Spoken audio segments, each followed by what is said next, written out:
Okay, hi. So, I've been thinking a lot, which I know, shocker, but seriously, I've been replaying this whole situation in my head, and it feels like one of those weird dreams you try to explain, but it just sounds dumber out loud. But we're gonna try anyway, because honestly, processing this stuff is like half the battle.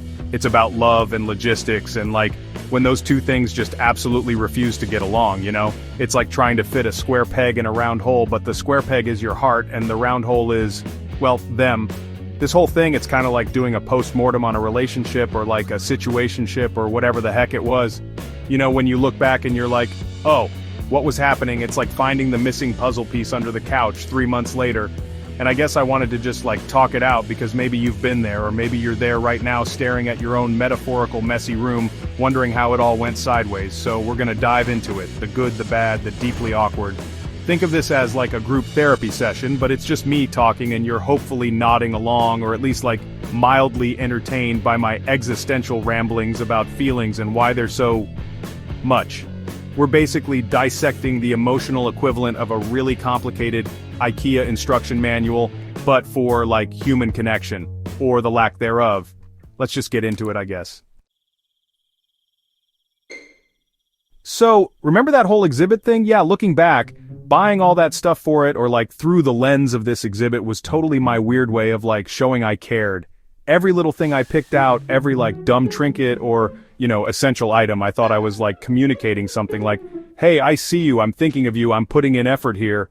It was my own silent love language, I guess, but maybe I was speaking in Morse code and they only understood, I don't know, smoke signals. It's funny how you can convince yourself that these grand gestures, or even tiny specific ones, are screaming your intentions from the rooftops. But the thing is, I'm not even sure if half of it, or of it, really registered. It was more for me, wasn't it? Each purchase was a little pat on my own back, a little, see? You're trying, you're a good, thoughtful person. And maybe that's okay sometimes, to do things that feel like you're expressing yourself, even if the message gets lost in translation. It's like writing a really heartfelt letter and then just never sending it. The act of writing it was the point, or maybe I was just retail therapying my emotions into a physical form. Who even knows anymore? The point is, effort was made, lots of it. And that leads perfectly into the whole thing, where not all gestures, no matter how much thought or actual cash you put into them, are gonna be appreciated, or even noticed. And that's a tough pill to swallow, you know? Because you're over here pouring your little heart out, metaphorically speaking, or literally curating a whole vibe for someone, and it just doesn't land. It's like telling a really good joke and everyone just stares at you blankly. Awkward, and a little bit soul-crushing, if we're being honest. You start to question am I invisible? Am I speaking a different language? Is this microphone even on? But here's the thing I'm slowly learning, that's okay, it really is. Sometimes your efforts just go unseen, or they're not what the other person needed or wanted, and it's not necessarily a reflection on you or even them. Sometimes it's just a mismatch, a cosmic misalignment of expectations and appreciation. And you can't force someone to see the value in what you're offering if they're looking for something completely different. It's like trying to give a cat a bath. They might be a great cat, you might have the fanciest shampoo, but it's just not going to be a fun time for anyone involved, you know? So you just gotta accept it and move on. Okay, so an exhibit, right? It's designed to attract a crowd. Lots of people come through, they look around, some are super into it, some are just there for the free snacks, you know, the vibe. And it hit me that this person or the situation was kind of like that. It was an exhibit attracting of attention, a lot of different people milling about. And when you're in that kind of scenario, it's really hard to tell who's genuinely there for the art, you in this tortured metaphor, and who's just passing through or trying to be seen. It's when attention is so scattered, how do you even know what's real? Everyone's vying for a good view or trying to get the best photo, but are they actually it? Are they appreciating the nuances and the effort that went into it? Or are you just another interesting display in a gallery full of them? Realizing that not everyone who shows up or hangs around is a big oof. It makes you feel a bit like a background character in someone else's very crowded social life, and that's not the main character energy we're striving for, people. And this whole crowded exhibit thing, it kind of brings me to red flags. Because if someone has like a revolving door of guests in their life, a constant stream of new faces, old flames popping back up, a DMs list longer than a CVS receipt, it's like a pretty big indicator that they might not be ready for, or even interested in, loyalty. It's like, how can you build something solid when the foundation is constantly shifting with new arrivals and departures? It's just like too much emotional foot traffic, there's no room for anything to actually settle and like grow. It's one of those things that you might like try to ignore at first. You think, oh, they're just popular or they're just friendly. But deep down that little voice is like, this feels kind of sketchy. And that little voice? Yeah, she's usually right. Red flags are real, and they're not just like cute aesthetic choices for your emotional landscape, they're warnings. And when you see someone juggling that many connections, it's a pretty clear sign that their capacity for like deep singular commitment might be, shall we say, limited, or like non-existent. It's like trying to have an intimate conversation in the middle of a music festival. Just not gonna happen. Sometimes love, or what you is love, can feel like a really amazing, super hyped up final exhibit. The kind that everyone's talking about. It's visually stunning. It makes you feel all these like intense emotions. And for a moment, it's everything. It's beautiful, it's captivating, and you're just like completely immersed in it. You think, this is it. This is the masterpiece. You want to like live in that gallery forever, just staring at this one perfect piece of art. It feels so significant, so final, but then like the lights come on and they start like packing things up, and you realize, oh, this was just a temporary installation. It was beautiful and it was real in that moment, but it wasn't meant to last forever. And that's a really weird feeling, right? To cherish something so intensely, but also like simultaneously recognize its expiration date. It's bittersweet. You have to appreciate the moment for what it was, for the beauty it held, but also know when it's time to like exit through the gift shop and let them dismantle the display. Holding on too tight when it's over just like ruins the memory of how good it was when it was actually happening. This is a big one, and it like really stings when you figure it out, but you absolutely, 100%, cannot force someone to value your loyalty. You just can't. You can be the most loyal, ride or die, I'll help you bury the bodies type of person, but if the other person isn't wired for that, or if they just like don't see the value in specific brand of loyalty, then it's like shouting into the void. It's like offering someone a gourmet meal when all they want is like a bag of chips. Your 5-star loyalty is just not on their menu, and it's frustrating because loyalty is like such a foundational thing, right? It's supposed to be a two-way street, a mutual exchange of trust and commitment. But sometimes you're the only one driving in your lane, and the other person is like off-roading in a completely different emotional continent. You can present your loyalty on a silver platter, all shiny and dependable, but if they don't pick it up, if they don't cherish it, if they don't reciprocate it, then like, what are you even doing? You're just giving away a precious resource for free, and eventually, you're gonna run out. Okay, so, like, when you're consistently being ignored, or worse, you get hit with the dreaded friend zone when you were like, clearly operating on a different wavelength. Yeah, that's not subtle, that's a freaking billboard-sized sign from the universe, or like, from them, basically screaming, move on bestie. And as much as it sucks, and as much as your ego might be like, no wait, maybe if I just try harder or like change my font, they'll get it, you really have to take the hint. It's like the universe's way of saying, wrong door, try another one. Protecting your heart in these situations is like priority number one, because lingering where you're not truly wanted or where your feelings aren't reciprocated in the way you hope is just a recipe for like prolonged emotional ouchies. It's like willingly touching a hot stove repeatedly, hoping this time it won't burn. Spoiler, it will always burn. So when those signals are clear, the unanswered texts, the "you're such a great friend" speeches, the general vibe of like you being an afterthought, it's time to like gracefully, or not so gracefully, whatever works, exit stage left. Your energy is better spent elsewhere, I promise. This might sound weird, but sometimes like getting busted, and I mean that in the sense of like the illusion shattering, the truth coming out, or just straight up rejection, is actually a good thing. It's like, yeah, it stings in the moment, it's embarrassing, you feel like a total idiot, all the fun stuff. But honestly, it saves you from so much more prolonged pain and like delusion down the line. It's like ripping off a band-aid really fast. It hurts like hell for a second, but then it's over, and the healing can actually start.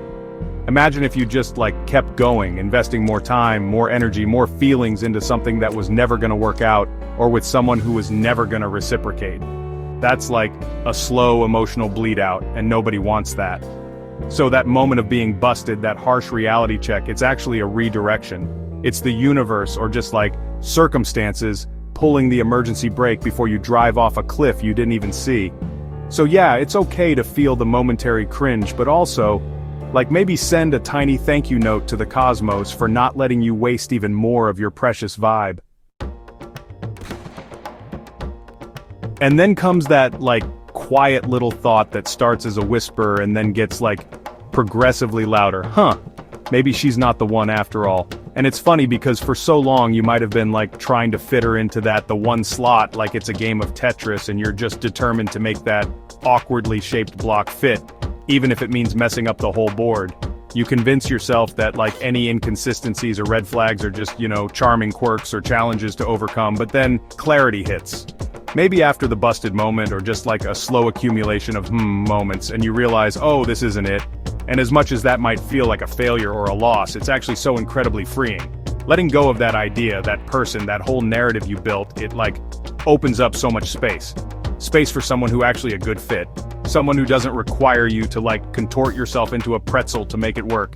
It's like decluttering your emotional closet. Suddenly there's room for something new and way better. This is something I've been really mulling over. True commitment, the real deal, it isn't just about physically showing up. Anyone can do that, right? It's about staying consistent. It's about the follow through. It's about being there not just when it's convenient or fun, but when it's hard or boring, or when someone actually you to be there.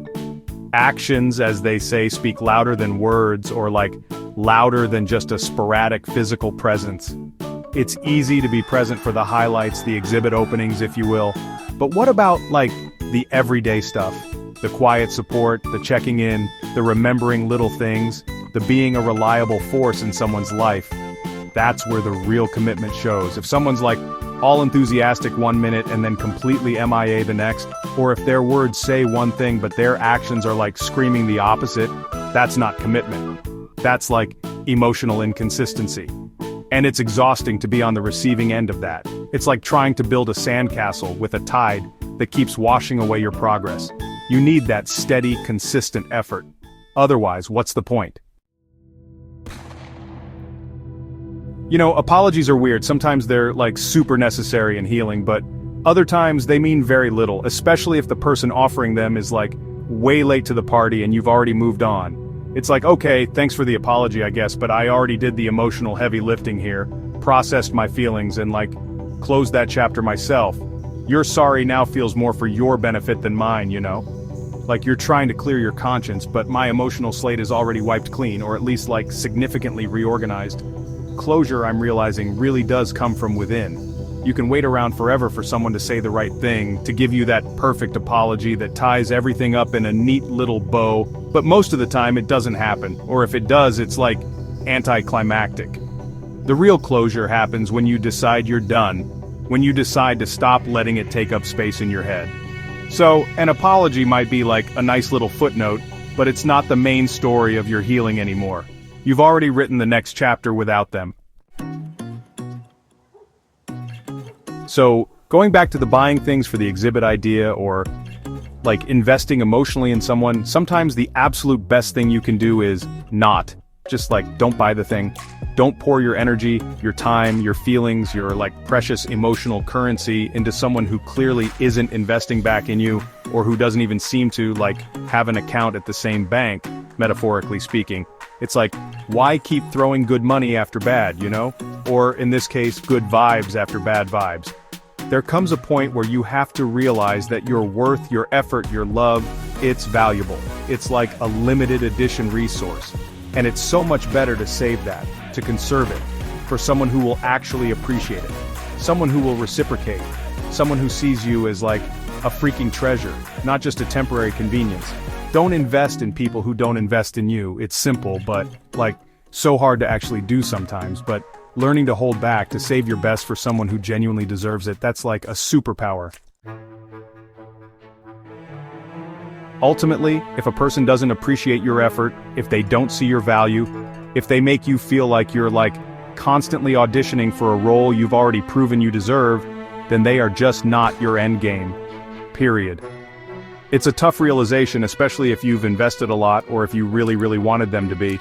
But you can't build a future with someone who's fundamentally unappreciative of who you are and what you bring to the table.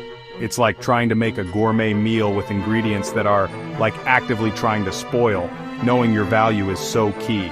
And part of that is recognizing when a situation or a person is diminishing it rather than enhancing it. It's about having the self-respect to say, you know what? This isn't it for me. I deserve better than to feel like my efforts are invisible or taken for granted. And then you gotta make the hard choice to move forward, to find your actual end game, which might look completely different from what you initially imagined, but will feel like a million times more right. It's about choosing yourself, always. Alright, so that was a lot. We really dissected that frog, huh? Or, the metaphorical relationship frog. But I feel like talking it all out, even if it's just to my camera and the void of the internet actually helps. It's like untangling a really knotted necklace. Frustrating, takes forever. But then it's smooth again. And I guess the big takeaway from all this emotional archaeology is pretty clear, even if it took 13 chapters of me rambling to get there. The moral of this whole messy story, if there even is one, is probably something like, know who you're dealing with. Seriously, pay attention to the vibes, the actions, the tiny little red flags that are actually screaming at you. And when you see them, don't just paint them green and pretend they're fine. Recognize when it's time to move on, even if it's hard, because your self-respect and your loyalty are precious commodities. Don't just hand them out like free samples at Costco, okay? Ultimately, value yourself above all. Don't rush love. Don't try to force something that's clearly not a fit, and save your best, your energy, your amazingness for someone who actually sees it, appreciates it, and wants to build something real with it. It's about finding that person who makes you feel oh, this is what it's supposed to feel like. And until then, just keep being awesome and learning from the chaos. Okay, bye.